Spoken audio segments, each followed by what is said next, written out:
For as long as people have been around, there have been bullies. Almost everyone has had an experience with one, and they can be tough to shake off. It's gotten more challenging as bullies moved from the playground to the phone.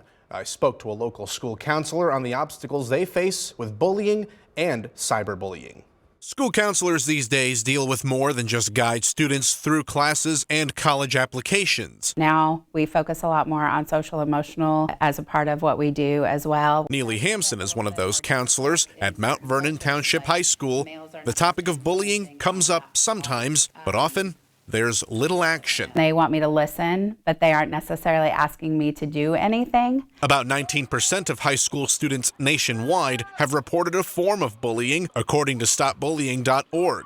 Today, it's evolved into cyberbullying, something Hampson says can be hard to detect and address. The anonymity of online and cyberbullying is what makes it empowering. About 15% of high school students were electronically bullied, according to the Institute of Education Sciences. And from Hampson's experience, most of the bullying stems from problems the bullies themselves experience. I don't think it's natural for people to want to make other people feel bad about themselves or to cut people down. And so I think that requires a lot of self-reflection. But it also requires parent intervention, Hampson says, not to fight their kids' problems, but to create examples their kids can follow. I oftentimes tell students that I must first value someone's opinion before I can let it, affect me. It's not just hard for students, that's hard for adults, but I do think that it's a life skill. It's being able to try to build resilience, which is, I feel like, an attribute that we're starting to lose a little bit. But bullies are also human.